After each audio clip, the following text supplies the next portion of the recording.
రైతు భరోసా లేదు, మాకు లేదు. భూమి లేదు, కొంచెమే ఉంది. వస్తుంది 2000. 2000 వస్తుంది. 2000 వస్తుంది. 6 ఎకరా ఉందా? 6 ఎకరం. 6 ఎకరం వస్తుంది. మీది ఏ నియోజకవర్గం? మీ ఎమ్మెల్యే ఎవరు? అర్థమైతేనా? ఎమ్మెల్యే అది ఇప్పుడు ఎవరు ఉన్నారు? హరీష్ రావా? హరీష్ రావు ఎమ్మెల్యే. ముఖ్యమంత్రి పేరు తెలియదు మీకు? తెలియదు. రేవంత్ రెడ్డి మరి తెలియదు అని ఇందాక చదువు సంజయ్ లేవు కదా. అది ఒక్కసారి ఒక్క నిమిషం నేను అడుగుతా క్వశ్చన్ నాకు చెప్పండి. మీ పేరు? రమ్య. ఏం చేస్తుంటారండి? బీడీలు దుడతారు. ఎంత వస్తుందండి రోజు? కాదా తక్కువ 100 వస్తుందా? మామూలు అప్పుడు డైలీ ఉంటుందా వర్క్? అది డైలీ వర్క్ ఉంటుంది. ఎంతమంది ఉంటారండి బీడీ కార్మికులు? చాలా మంది ఉన్నారు. ఏమైనా చేస్తున్నారా ప్రభుత్వం? కొత్త ప్రభుత్వం వచ్చిన తర్వాత బీడీ కార్మికులకు లేదు. ఏమైనా హామీలు ఇచ్చిరా బీడీ కార్మికులు? లేదు. మరి ఇప్పుడు ఎలా అనిపిస్తుంది కాంగ్రెస్ పాలన? ప్రస్తుతానికైతే బాగానే ఉంది. అప్పుడు కేసీఆర్ బాగుంది, రేవంత్ రెడ్డి బాగుంది అంటే కేసీఆర్ బాగుంది. రేవంత్ రెడ్డి అంతా పోతుంది, అడ్డం పొడవు అవుతుంది. జనాలు ఏమంటున్నారు? జనాలు అదే అంటారు. అప్పుడు ఆయన గెలవాలంటే ఆయన అన్న తింటుండు అన్నారు, ఇప్పుడు ఈయన తింటుండు.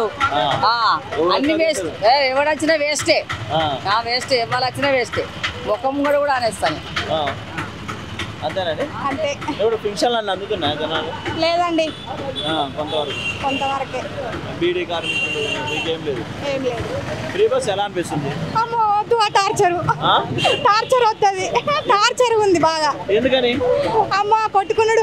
అసలు పెట్టమని మేము అడగలేదు. ఫ్రీ బస్ అసలు వద్దు. అసలు అది క్యాన్సిల్ చేసేసి ఇంకా వేరే ఏదన్నా ఇచ్చినా బాగుంటది.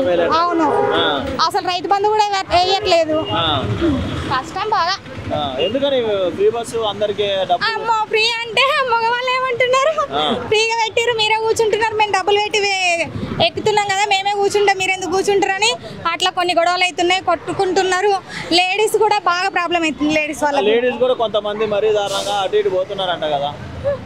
లేదు, అట్లా వట్టి మాటలు అవి. అంటే అందరికీ కొంచెం గొడవ లెక్క అవుతుంది కదా, దాని గురించి అయితే కొంచెం నాకైతే ఏం రెస్పాన్స్ అనిపిస్తలేదు అందరూ. అంతే. దాని గురించి రైతు భరోసా డబ్బులు అవి ఏం లేవు. అవి అయితే దేని గురించి అయితే ఏం పడట్లేదు. దాని గురించి అయితే మాకు చెప్పడానికంటే ఏం లేదు. ఇక అంటే కేసీఆర్ పాలన బాగుందా, రేవంత్ రెడ్డి పాలన బాగుందా అంటే ఎవరికి బాగుందా? అరే అది కేసీఆర్దే బాగుంది. అంతేనా? అంటే ఆయన దేనికైనా అన్ని ఫ్రాంట్గా చెప్పిండు, అన్ని చేసేసిండు కదా. ఇక్కడ చేసిండు, ఈయన చేయలేదు కదా. అట్లా అని మాకు మంచి అనిపిస్తలేదు. గెలుస్తాడా మరి రేవంత్ రెడ్డి? సరే, ఏమో తెలియదు. ఇక జనాలు ఏమనుకుంటున్నారు మామూలుగా అసలు పాలనపై? ఏం మైనస్లు అంటే ఏం చెప్తారు బాగా? అంటే రేవంత్ గురించి అంటే అంటే ఇప్పుడు వాళ్ళకి తెలిసింది ఒక ఫ్రీ బస్ ఒకటే ఉంది కదా. ఇక దానికంటే ముందు ఏం లేవు కాబట్టి అందరూ ఎట్లా అంటే కొంచెం రెస్పాన్స్ ఇస్తలేరు కదా, కేసీఆర్కే ఇస్తారు కదా. అట్లా అని నార్మల్ గా ఉన్నదానికంటే కూడా ఎక్కువనే ప్రాబ్లమ్స్ క్రియేట్ అవుతున్నాయి. బస్సెస్ ఫ్రీ అని చెప్పారు కానీ ఆ బస్సెస్ లో మనకు చాలా ఇబ్బందే ఉంది, కానీ చాలా ప్రాబ్లం ఉంది. ఫ్రీ బస్సెస్ కంటే ఇప్పుడు రోజుకి 100 రూపాయలు పెట్టేది మాకు రోజుకి 5-6 నెల మొత్తం 6,000 అవుతుంది. ఊబర్లు ర్యాపిడోలే వాడుకుంటున్నాము.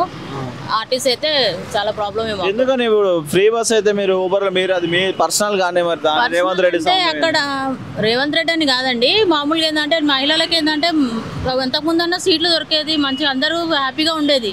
ఇప్పుడు ఏంటంటే ఫ్రీ అనేసరికి జనాలు ఎక్కువైపోతున్నారు, అవసరం లేకపోయినా వస్తున్నారు. అన్నెసెసరీ షాపింగ్లు అవి ఇవి చాలా ప్రాబ్లమ్స్ అవుతున్నాయి. రెగ్యులర్ గా ఉండే కామెంటే అది. చాలా మంది దానిలోనే పూలు అల్లుకోవడం అట్లా అంటే అది మనం చెప్పలేంలే, కానీ నార్మల్గా ఆఫీస్కి వెళ్ళే వాళ్ళకి చాలా ప్రాబ్లం అవుతుంది. లేట్గా వెళ్ళడము, అక్కడ ప్రాబ్లం బాస్తో తిట్లు తినడము, శాలరీ ఇంకా ఇక్కడ ఫ్రీ బస్ ఏమో కానీ అక్కడ 5-6 వేలు కట్ అవుతుంది మాకు.